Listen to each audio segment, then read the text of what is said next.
Welcome to Steve's Cottage with Steve Horner.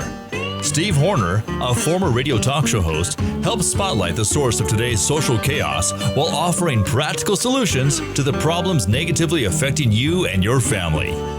And now, here's Steve. I hear you knocking, baby. Come on in. Don't be shy. Steve's Cottage is open for business. I feel good.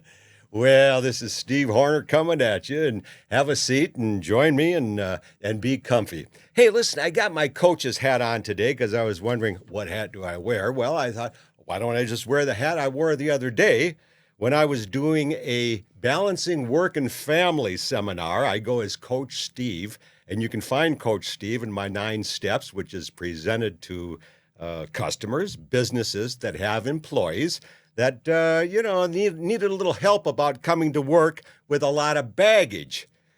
Because if your employees come to work without baggage, which my 9 steps help implement, then they're going to be better able to tackle the challenges that you're paying them for at work, in sales and service or whatever they're doing. But they're able to dismiss that baggage at the door, and that's balancing work and family. And you can find that by scrolling down and looking for Coach Steve at stevehornerbooks.com.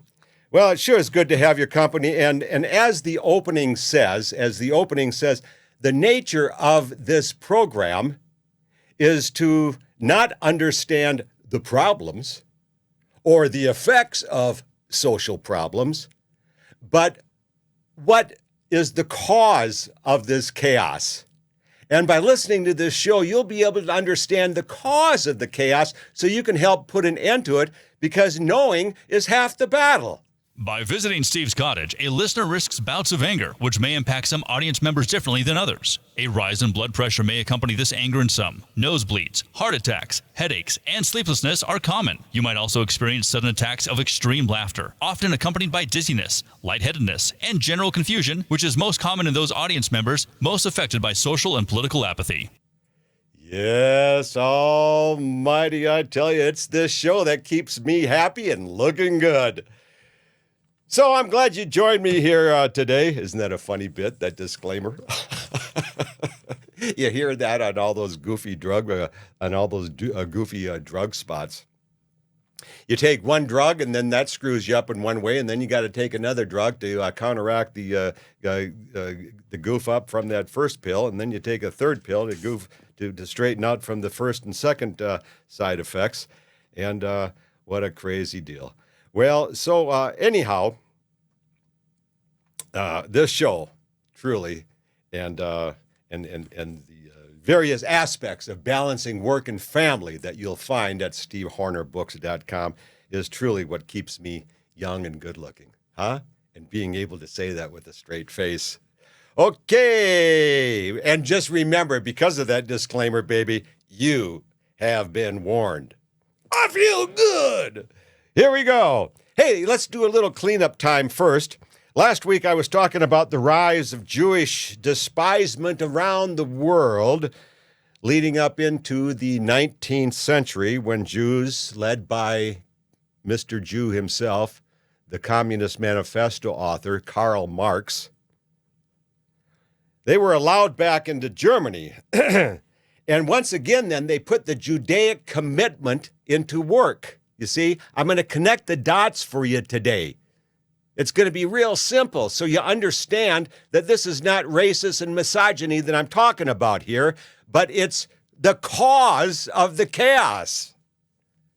And knowing is half the battle. Don't play that again. So anyhow. Okay, and like I reminded you last week, it's a lot like, and with that Judaic commitment, well, it's like wealthy Californians coming into neighboring states. They ditch California, and it's high crime, it's high chaos, it's high taxes that they've created either by their apathy or they run for office, and they've got the sympathy for the downtrodden, so they pass bills where more money goes in, and so they go to so it causes chaos. So they ditch it, and they go to neighboring states where what do? Well, their sentimentalism rises again, and so they reach out and they create the same the same chaos with their sentimental garbage, you see. And Jews and their Judaic commitment work the same way. See, it's a sentimental-based idea.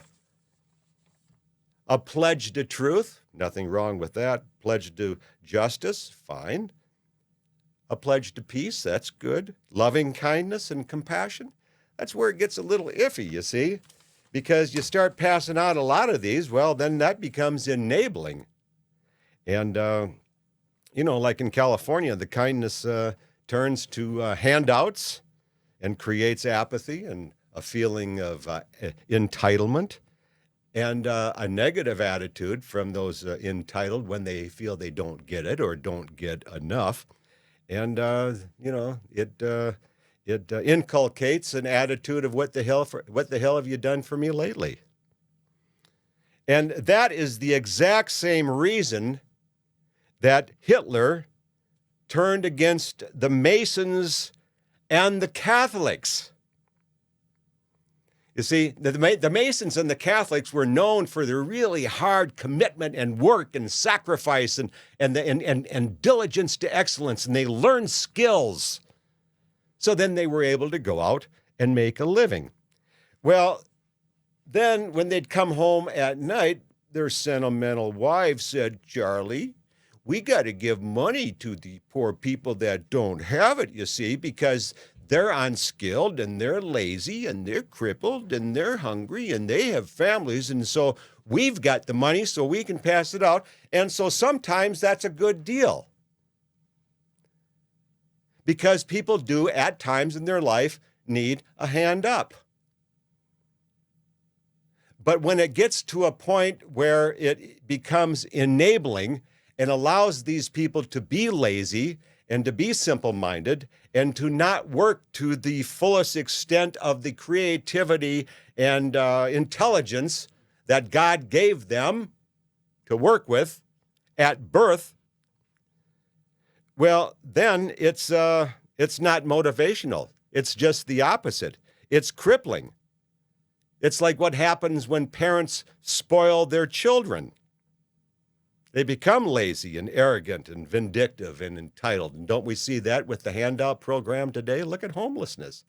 That's not created to end. Look at those 503c3 nonprofits, usually run by women, pussy whip men, big salaries. They don't have to pay taxes on it. Those are expenses. So they can pay themselves huge money. They get volunteers to work because those are usually sappy volunteers. Those are usually sappy women that come there to cleanse their conscience or salve their conscience, to reach out to the so-called needy, and the needy become crippled. And if you think I'm blaming too much of this on their sentimental wives at home, well, you're wrong.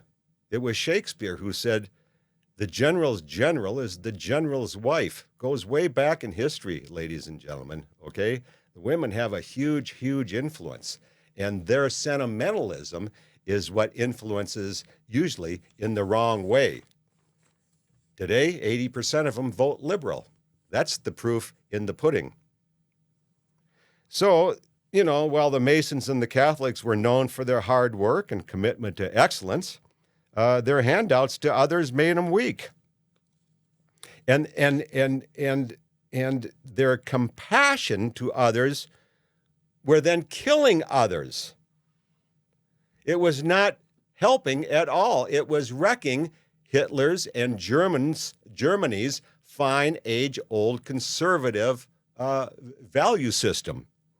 And if you take a look around today, you have the same issues with organizations, all of which I have been a member in the past, because 40 years ago and 30 years ago, before the female and pussy whip run social services industry, which is $1 trillion a year industry, became this huge stinky elephant, huge stinky farting elephant in the room, it was good to help people. It was good to give them a handout, but not to enable them to be lazy, arrogant, vindictive, stupid, and non-committal. And so then we have these groups like I say, all of which I have been a member: the Elks, the Lions, the Rotary Club, Junior Chamber of Commerce, the Chamber of Commerce in various cities. These were good organizations, but now they're enabling. They create programs which make some people feel good by spending time and money to help others, while those others just become bums. They've lost their commitment to excellence because of the handouts. And so Hitler saw this happening in his country, and he took action.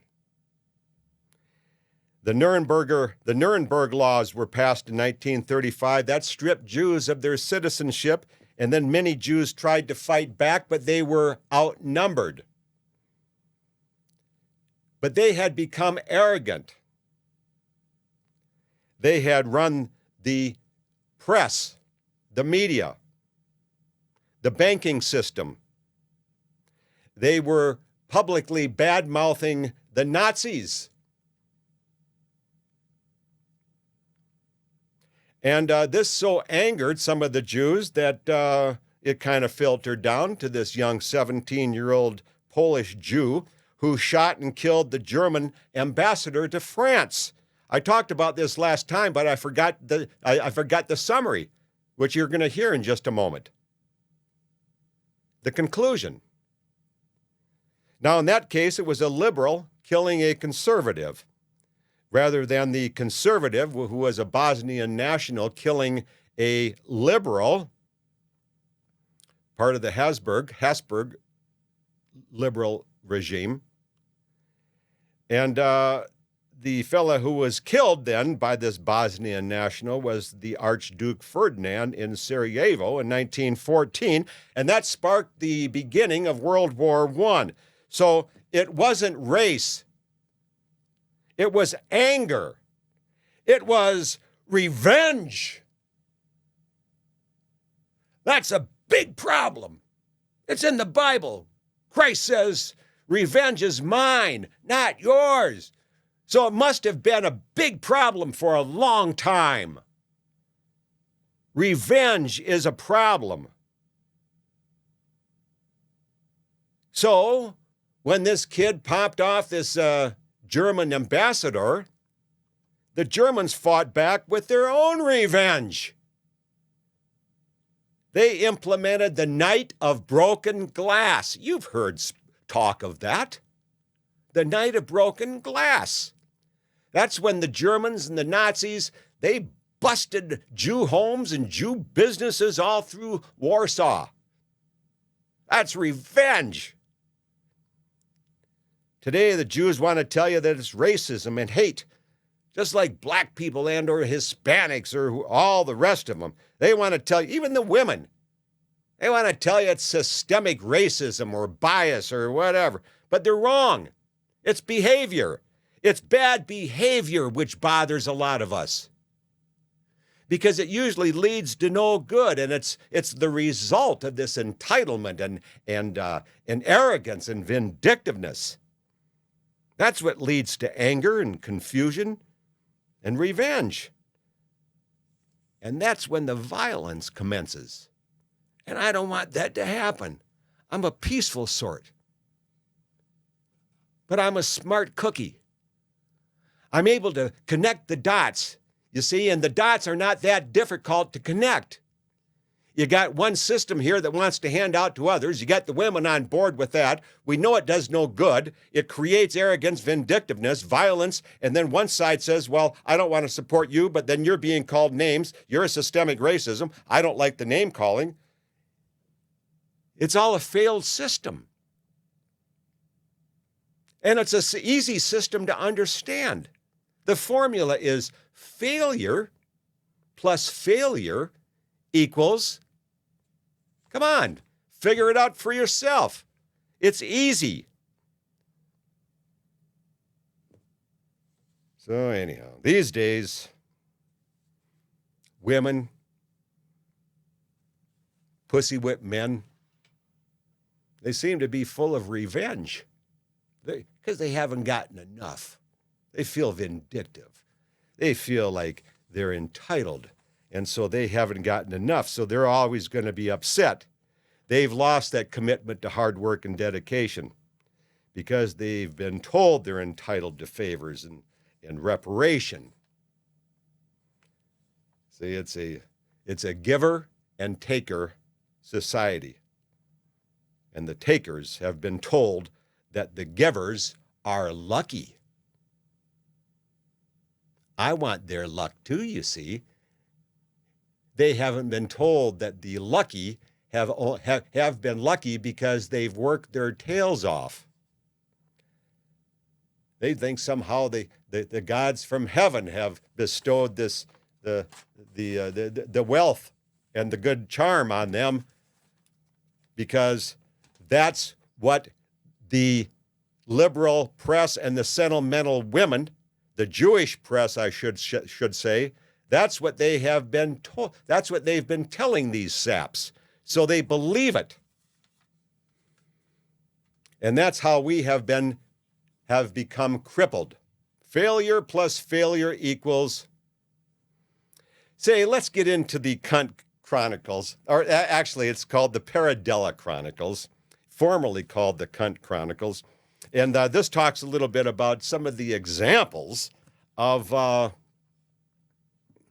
the cunts can take you down.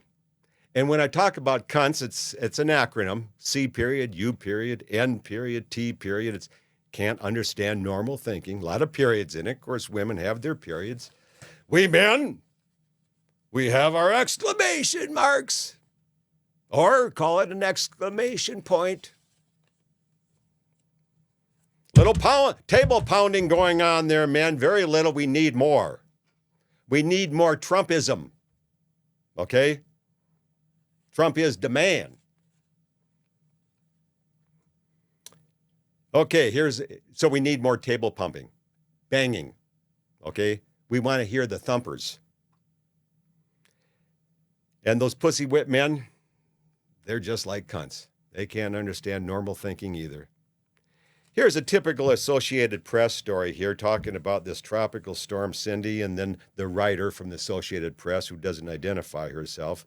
She says, some forecasters blamed unusually high sea temperatures. Stop. You see what those weasels do? Some forecasters, I've called these people on the carpet before. What do you mean some forecasters? Name them. They won't. It's all BS. It's all lies. It's all personal opinion. Say, how about these 20 traitorous, pussy-whipped, and cunt representatives who turned their back on Trump for when the GOPers wanted to censure the world's biggest traitor, Adam Schiff, and sue him for $67 million. 20 of these weasels bowed out. I called each and every one of them. You coward, you pussy, you weasel. Sometimes, and of course, I'd never talk to the representative. I'd always talk to the front office person, and some of them were quite polite because I think they knew I was right. Here's something again from the Associated Press. See, this is the Hunter Biden deal, and the way they word it, you know, Hunter Biden. This is the president's second oldest son, the second son. He's acknowledged struggling with addiction following the 2015 death of his brother, Bull. See how they write it? What a sympathy. What a sympathetic story about poor Hunter. See how they slant it? That's the Jews in the Associated Press. That's how they project the news. You see? And then they say that, well, you know, it's good that we're not going to go after this guy because it would avert a trial that would have generated days or weeks of distracting headlines. Can you see what the assholes did? That's the Jew press. Did they have any conscience at all about distracting headlines when they attacked Donald Trump with total lies and bullshit about the Russian collusion for 3, now 5 years? Did they mention anything about distracting headlines? Dirty bastards, dirty, stinking bastards. Here's one here. Examine the AP's bias and slanted writing. Once again, so here we got the U.S. promoting, so we've got the United States promoting lewd and lascivious behavior. And then, of course, Joe Biden, the phony Catholic. This is the U.S. ambassador, the embassy, the staff walk in the Pride parade, giving credence to the lewd and lascivious alphabet people. The United States ambassador held a U.S. flag high as he marched in the yearly Pride parade in Warsaw. What a puss. You know, I talk about the Bible and how women should be actually seen and not heard in regards to public policy making. And a lot of you will say, well, yeah, maybe it's mentioned in the Bible. Well, a lot of churches are like that. They say that the men are in charge. And now just recently, the Southern Baptist Church that has 20,000 parish members throughout many states. And the women are not any longer able to hold sway over their male counterpart. My ex-wife Joyce was a Southern Baptist. Her father and mother, I think they were both maybe Oklahomans, Okies from Okies. Very nice people, very nice, hard-working people. Very genuinely good, hard-working, well-respected people, as was Joyce. And so what they say is that they're standing up now for the Bible, and the female bishops in these churches do no longer hold sway over their parishioners. And that has created a lot of anger, but they're saying, sorry, we're going to stay with the Bible. And that is in 1 Timothy, 2nd chapter, verses 5 and 8. Women should not have any sway over men. And you know, something else, something I wanted to write down, it's an observation, is that when I talk to women, I know when I'm introduced to some, and they will say, he's that guy that does the podcast. He's Steve Horner, and he closed ladies' nights, and he's just a bad guy, and he hates women and everything. A lot of women will just walk away because they'll take the word of the jackass, you see. Other women will create a conversation. And so it'll give me an opportunity to point out the pluses and the minuses and the benefits of working with men and women as a team to